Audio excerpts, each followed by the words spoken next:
Hi, and welcome to Instagram Live. My name is Kimberly Flowers, and I am the Executive Director of the Goldfarb Center for Public Affairs at Colby College in Maine. We're so glad that you've joined us for our COVID chats. This is part of a series, so we launched this series last week. Last week, we started with Senator Angus King on Monday. We followed that with a conversation with Maine Senator Susan Collins on Wednesday. These conversations are an opportunity for Colby College students predominantly, but also for the greater Waterville and Maine community, and just those at large who care about this issue. And by this issue, I'm talking about the pandemic response, but also the role of public policy, the role of government leaders in this response. So last week we were speaking to members of Congress and looking at it from more of a congressional perspective. But tonight's going to be different. Tonight we're going to be looking at this very specifically from a state perspective. And we're going to be talking to Henry Beck, who is the state treasurer for Maine and also a Colby alum.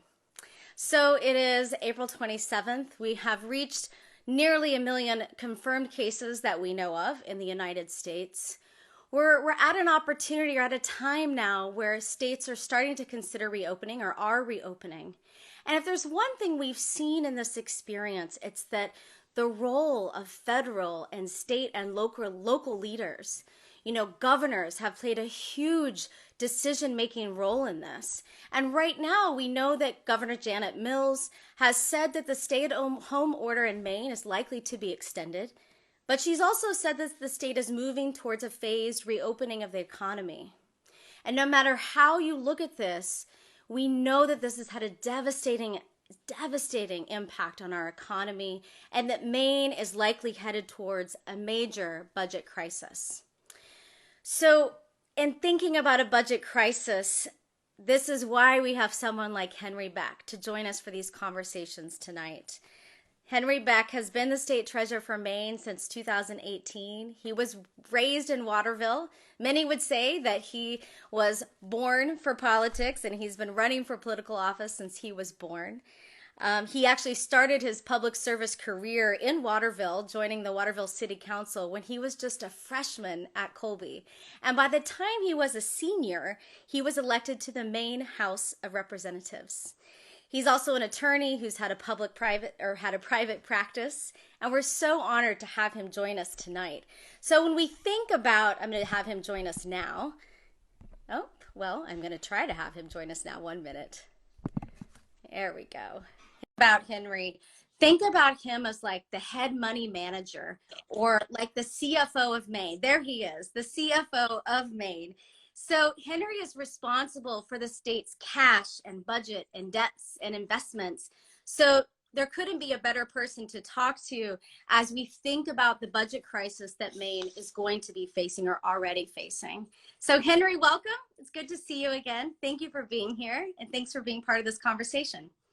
Thank you, Kim, very much for having me. I know it's virtual, but I really feel at home on campus, so it's good to be home. Yes, absolutely.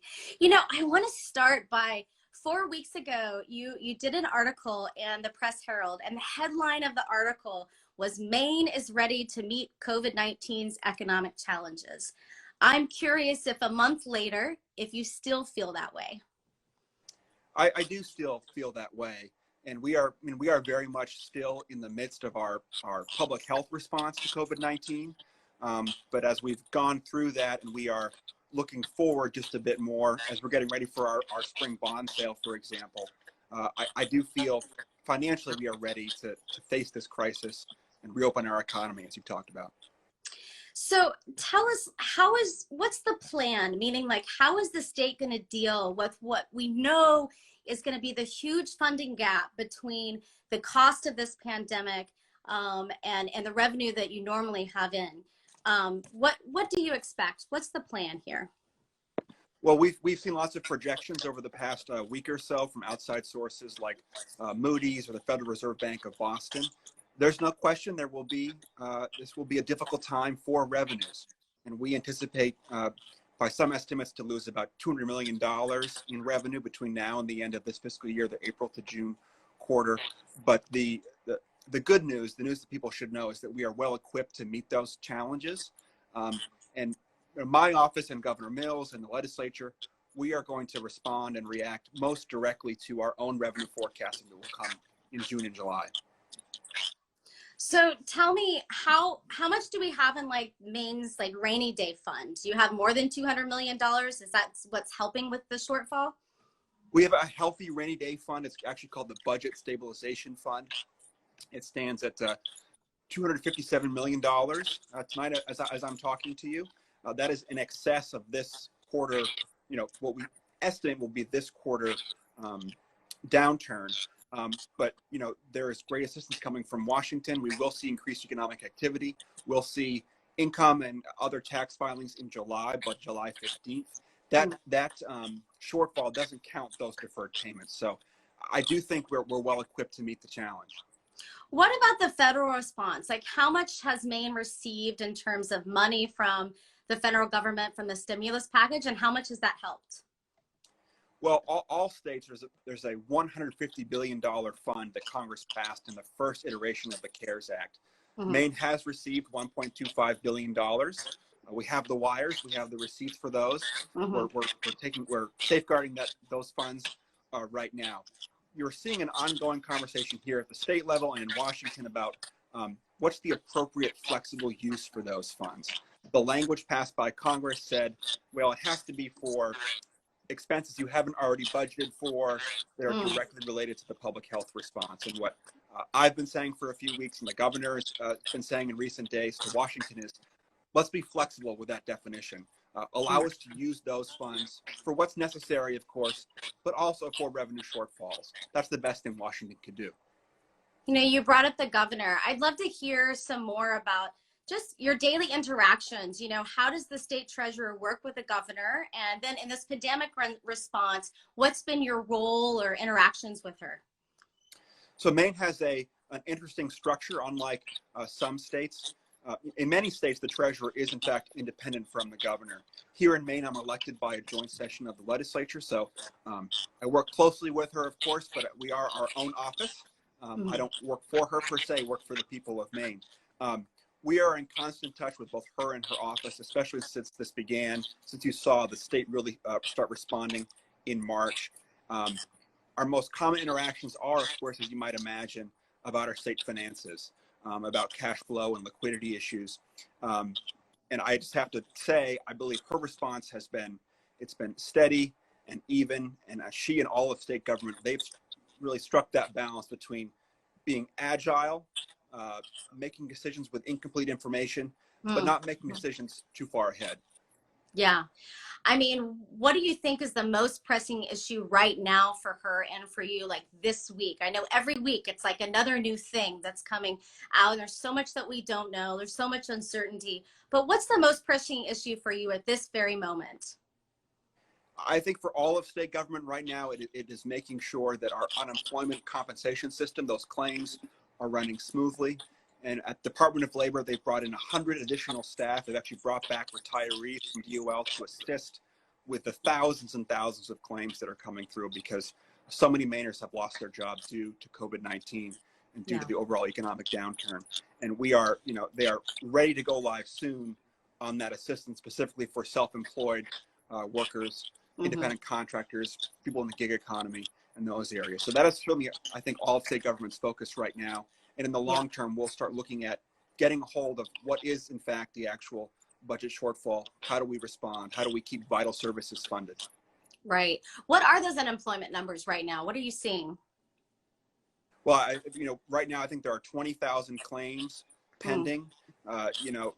That system initially was not just set up to deal with that number, but they're still doing the best they can. There have been some delays that are very frustrating. I'm very frustrated by them personally.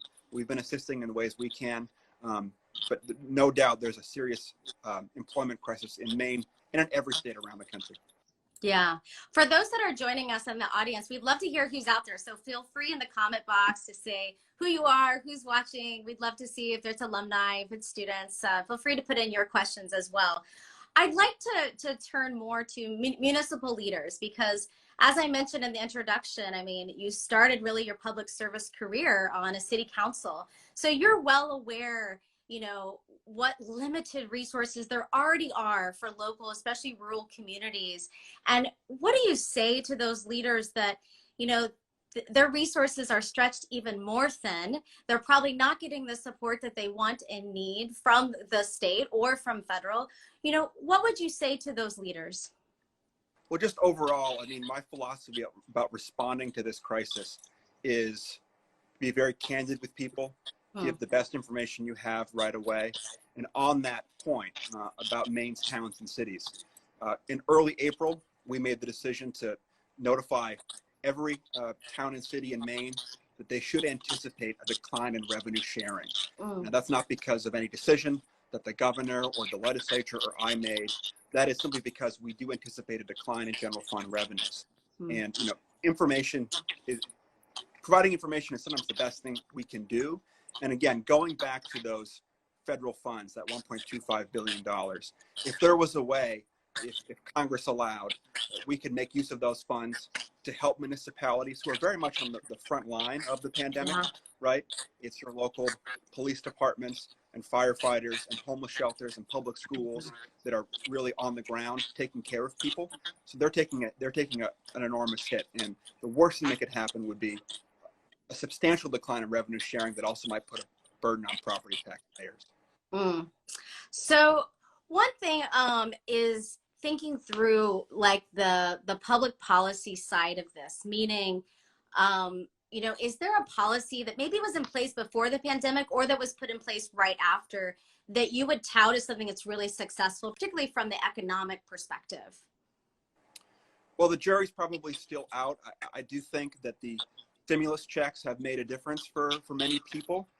Obviously, that the program has been probably imperfect.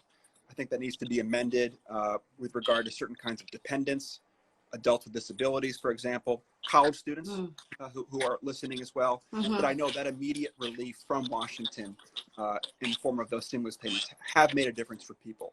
That can't be a permanent solution. I mean, at some point, we have to have a sustainable economic plan to get people back to work, have income supports. But, I do think that was, again, imperfect, but a necessary response from Washington. Yeah. One thing that's a bit of a shift in our conversation, but the Goldfarb Center typically has a theme every year that they cover. And this year the theme was racial wealth inequality. And if we were back on campus, last week we would have held our Center for Freedom, our Symposium for Freedom Expression, or Freedom of Expression Symposium, I'm saying that backwards, where students would have given, policy papers and ideas about how to remedy this discrepancy. What are your thoughts on that? I mean, how can, this pandemic has certainly highlighted those discrepancies absolutely nationwide. What are your thoughts on how public policy can help in that? Well, it has exposed racial disparities that are long-standing, and it's a shame because that seems to happen every few years. A national crisis does the same thing, whether it was Hurricane Katrina in 2005, the Great Recession in 2007, 2008, and here again. So on that, I mean, I think you have to do three things. Number one, we have to have a real handle on the data. We know anecdotally in some early studies about how COVID-19 is affecting people of color as far as health outcomes, but also economic. And healthy lives also means sustainable economic livelihoods. That's always been true, but that can't be the end of the conversation. So we have to have a real handle on the data. We have to continue income supports for everybody, regardless of race.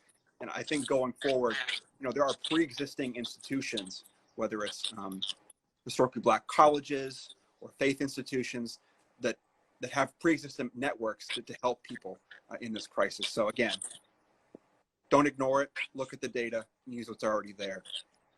I'm looking at a question down below, and this is from Lucas Alexander. So Lucas is a student with the Goldfarb Center, one of our active members from our student executive board. He's a sophomore and he's a double major in government and religious studies. And his question down below has to do with how would you rate the teamwork between Maine and the federal government? How's that been going and what could be done better? Well, I think it's really part of the governor's style, Governor Mills's style. She means what she says, right? she's not interested in any kind of public spats. She's really focused on results. Overall, I have some serious concerns about the federal government's public health response. But, you know, I do trust that Governor Mills and Dr. Shaw, they're certainly in close contact with the administration, with our federal delegation. There is, I think, an emerging issue. We're learning a little bit more about our protective equipment shortage. But overall, the relationship has been one where we want to cooperate. We just want results. We want to see this through as much as anybody else. Sure. So Lucas has some other questions that he gave me ahead of time. So I'm going to, well, his first one had to do with, which I think you've already answered, but talking about the huge surge of unemployment and how you're going to deal with that. But I think you answered it before, but is there anything else you want to say? And I would say in particular, I would add to this, for someone who's lost their job and someone who is frustrated, what can you tell that person? Know that we are listening. We are aware of it. The unemployment claims themselves are really, they're at the top of mind in all of state government. And beyond just making sure the claims are paid out, you're going to see a very thoughtful, safe approach to restart parts of our economy. And now is not the time to throw away a lot of work that we've already done about long-term economic sustainability. A few months ago, it seems like a long time ago, but just a few months ago, the governor released a 10-year economic plan that really focuses on good paying jobs of the future. It focuses on credentials and training. And this crisis is no reason to stop that work. In fact, it's a reason to really put our foot on the gas and keep going. But know that we're aware of it and we want to help any way we can. Talking about that 10-year plan, I mean, how do you continue an agenda like that when something like this happens? How do you, I mean, because it has to derail some of the success of no fault of any leader's own. So how do you recalibrate? What are some of the things in particular from the budgetary perspective? What are the things that you have to recalibrate from that agenda in response? Well, first of all, you know, this is a public health crisis first and foremost. And so you're hearing it in some quarters. I am not suggesting that we should, you know, put economic activity or GDP ahead of really getting a handle on the public health crisis.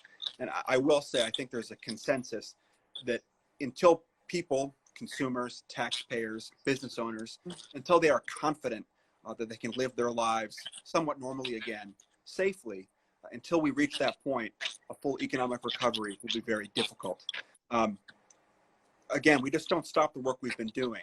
Continue the economic support, address shortfalls, but full steam ahead on training people, giving them credentials for good paying jobs in the future, jobs that aren't as susceptible, frankly, to these kinds of disruptions.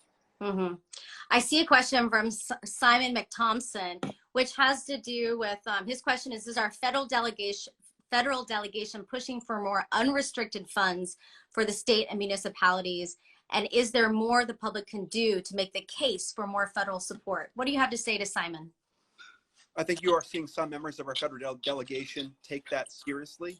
We're just ramping up sort of that message. I've been doing it for some weeks, but you're seeing the governor do it now. I told municipalities to do the same. I think the best argument is that Congress has already spent the money, right? We already have the money. They sent us $1.25 billion. Let's lift some of the restrictions on the use of that funds. And by the way, I mean, revenue shortfalls, that's a direct result of the pandemic itself. So let's not be tied to an overly restrictive requirement for those funds. Maine people pay federal income taxes. We should use those dollars. It would be unfortunate if, and by the way, we don't want to go on a spending spree, right?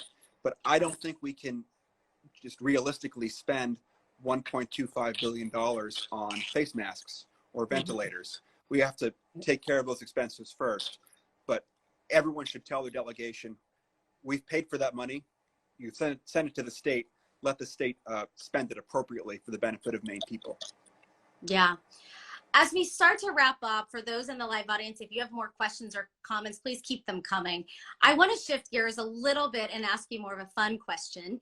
And that is, you know, in your Colby experience, I mean, you're sort of like such a great example of someone who's gone into public service, has become a government leader, and you know, you can't be that successful unless you have really strong leadership skills. So what skills did you learn at Colby? Tell us a little bit about your Colby experience and how that helped prepare you to be the leader that you are today. Well, as I do this work all the time, I continue to be a true believer in liberal arts education and having a well-rounded perspective, knowing about issues of the world. That is vitally important work. So just whether it's Colby or Maine or anywhere, having that well-rounded education is so important. I took a few courses at Colby that actually have helped. I have an old laptop. I even looked at some old notes. I'm sure your professors would be so proud. Yes, and one of them is Professor Cal McKenzie, his public policy course. And I do recall one of his lessons that when you're crafting public policy or a public policy response, everything has to be on the table. Don't be confined to how things have always been done. And I don't want to get too in the weeds, but for example, a group of treasurers and I wrote the Federal Reserve a few weeks ago, asking them to buy general obligation debt from states directly. That's an extraordinary step, but everything should be on the table. I took an ethics seminar with Sandy Maisel my junior or senior year, and he taught us really the importance of making decisions with incomplete information. And we are doing that, just to be frank, sort of all the time because the feds are moving so fast, because the media is moving fast, and because our needs are changing on the ground so fast. So my education, it's come in handy for sure. I see from Patrice written below that it's Cal's birthday today. So happy birthday, Cal. Happy birthday, Cal. I want to ask one final question that was one from a student earlier, which is how can young people help? So thinking through, again, that education and particularly for Colby College students or any young person out there, what's your recommendation of how they can help during this time? Well, there are, of course, direct ways to help, with charities. Check on your friends and neighbors, even though you're all far apart. Give them a call. It goes a long way. And I would ask really everyone, understand that state governments and local governments are at the front line of this response. And it's very easy to watch, to get caught up in what's happening in Washington or the U.S. Senate or tweets or that kind of thing. Pay attention to what's happening on the state and local level, because that will have a direct impact on all of us. That's some great advice. Henry Beck, thank you. We're so pleased that you are a Colby alum and that you are on the front lines leading this. Thank you for joining us, and thank you for your leadership. Have a good night. It's been a pleasure.